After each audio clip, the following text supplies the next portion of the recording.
क्या आप परेशान हैं? क्या कुछ परेशानियों ने आपकी ज़िंदगी को घेर रखा है? कहीं ऐसी बात तो नहीं कि कोई बीमारी आपको भयंकर बीमारी पकड़ी हो, डॉक्टरों ने हाथ उठा दिया हो? कहीं ऐसा तो नहीं कि आप बार बार कोई परीक्षा दे रहे हो और उत्तीर्ण नहीं हो पा रहे हो? कहीं ऐसी तो नहीं कि आपके घर में पारिवारिक कलह चल रहा हो, आपका आपकी पत्नी का और या पत्नी का पति के साथ तलाक होने वाला हो?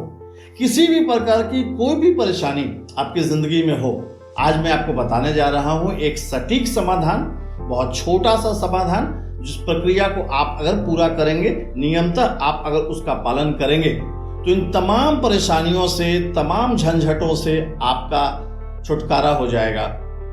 तो आप देख रहे हैं मल्टीवर्सल ज्ञान, आप सभी का स्वागत है और मैं आपका चिर परिचित ज्ञान वर्धन।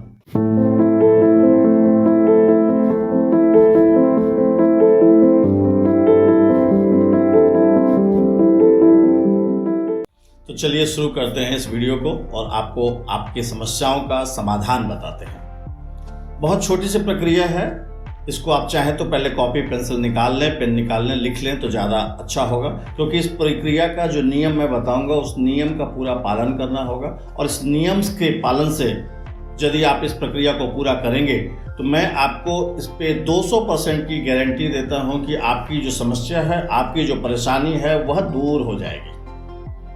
तो सबसे पहला काम जो हमें करना है, हमें सुबह सुबह ब्रह्म मुहूर्त में उठना है।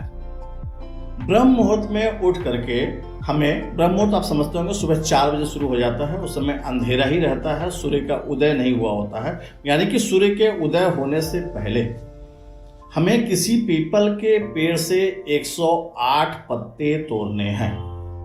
कितने तोड़ने हैं? 108 पत्ते। पत्तों को एकत्रित करते वक्त एक बात का ध्यान रखें कि कोई भी पत्ते में कीड़ा नहीं लगा हो, फटा हुआ नहीं हो, या किसी भी प्रकार से वह पूर्ण पत्ता नहीं है, तो उसको आप अलग कर दें। 108 फ्रेश शुद्ध पत्ते आपको तोड़ लेने हैं। तो 108 पत्ते तोड़ करके आप उसे अपने घर पे लाएं। उसे किसी पात्र में जल डाल करके उसमें गंगा जल डाल दें। एक पात्र लें, उसमें आधा जल डाल दें, उसमें गंगा जल ठीक से मिला दें और पूरे पत्ते को उसमें आप भिगो दें। उसके बाद आप चले जाएं स्नान करने के लिए।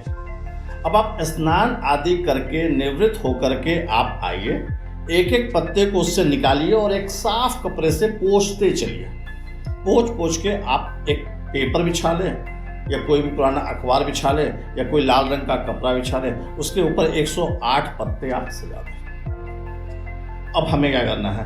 अब हमें लेना है चमेली का तेल।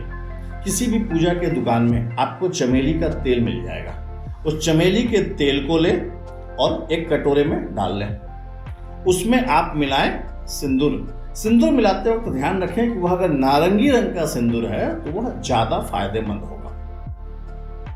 तो हम अभी तक क्या कर चुके हैं? पीपल के पत्ते को ले आए हैं, उसको हम गंगा जल से धो चुके हैं, कपड़े से पोंछ के सुखा के हमने बिछा दिया है। एक कटोरे में हमने चमेली का तेल लिया हुआ है। अब उसमें हम नारंगी रंग का सिंदूर मिला रहे हैं और उसको मिला के एक पेस्ट बना ले रहे हैं। हमें करना क्या है कि इस सिंदूर और चमेली के तेल का जो पेस्ट बन रहा है ना, इससे हमें पीपल के पत्ते पे राम राम लिखना है। यानी कि हमने जो पेस्ट बनाया, हम उससे अंगुली से लेंगे, अंगुली से हम उसको सटाएंगे। ठीक है, हमने अभी सिंदूर लिया और अब हर पत्ते पे राम, फिर दूसरे पत्ते पे राम, 108 पत्तों पे हम राम राम राम नाम लिख देंगे। जब यह प्रक्रिया हमारी राम नाम लिखने की पूरी हो गई, अब इस पीपल के पत्ते का हम माला बनाएंगे।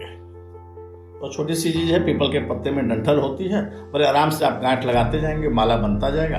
ठीक है, अगर मूली घर में जो धागा होता है जिसे हम हाथ पे बांधते हैं, उससे हम माला बनाएं तो बहुत ही शुभ होगा।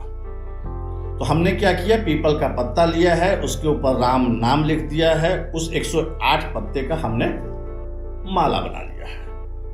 अब दूसरी चीज, एक हम नारंगी रंग का ही त्रिकोण झंडा लिए हैं। बाजार में मिल जाएगा, पूजा के दुकान में आपको मिल जाएगा। आप त्रिकोण झंडा ले ले, जैसे हनुमान जी का झंडा बोलेंगे तो दे देगा। ठीक है, उस पर अगर राम पहले से लिखा हुआ है तो बहुत अच्छी बात है। लेकिन अक्सर देखा जाता है कि उस पर राम नहीं लिखा होता है। तो आप क्या करें कि वापस उस कटोरी में हमने सिंदूर और चमेली का तेल रखा हुआ है, वो हमने लिया और फिर उस पर राम लिख दिया। अब हमारे पास में झंडा है, 108 पीपल के पत्तों का राम नाम लिखा हुआ माला है।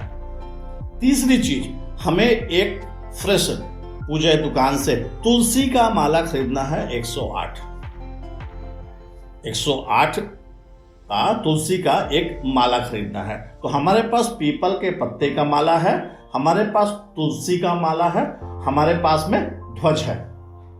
इस तीनों चीजों को लेके अब सूर्योदय होने की समय आ गई है। या तो हम अपने नजदीकी हनुमान मंदिर पे जाएंगे, या घर में ही अगर हनुमान जी की प्रतिमा है तो हम उस पे सबसे पहले धूप बत्ती अगरबत्ती दिखाने के बाद पीपल का जो माला हमने बनाया है 108, वो हनुमान जी के ऊपर चढ़ाएंगे, गले में लटकाएंगे।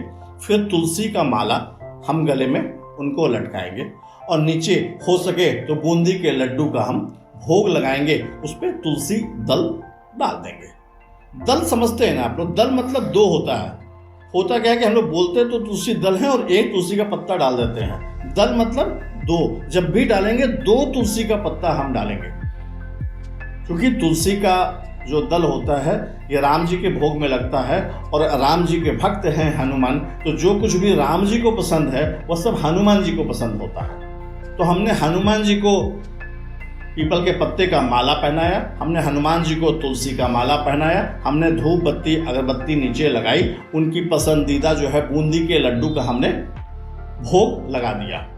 देखिए, जब आप माला पहनाते हैं पीपल के पत्ते को, एक आम आदमी क्या गलती करता है कि यदि उसने माला नहीं बनाया, मान लीजिए उसने 3 ही पीपल का पत्ता लिया है और पीपल के पत्ते पे उसने राम नाम तो लिख लिया है और वह जाके हनुमान जी के चरणों में चढ़ा देता है। हनुमान जी के चरणों में राम जी नहीं रखे जाएंगे। राम के भक्त हनुमान हैं, हनुमान के भक्त राम नहीं है। इसलिए जब कभी भी अगर आपने 3 पत्ता या 11 पत्ता ही पीपल का चढ़ाना है और राम लिख करके, तो आप उनको 11 का ही माला बना लें या हनुमान जी के सिर पे रख दें, उनके चरणों में कभी नहीं रखें। सुनने में बहुत छोटी सी प्रक्रिया लग रही है कि पीपल के पत्ते पे राम लिख दिया और तुलसी का माला चढ़ा दिया और लड्डू का भोग लगा दिया।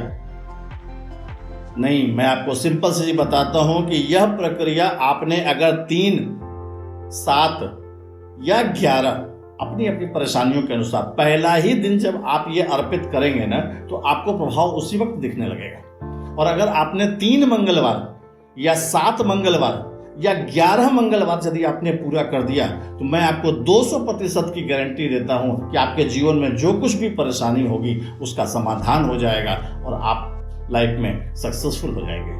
तो कृपया करके हनुमान जी को याद करते हुए आप इस काम को, इस प्रक्रिया को पूरा करें और लाभ प्राप्त करें।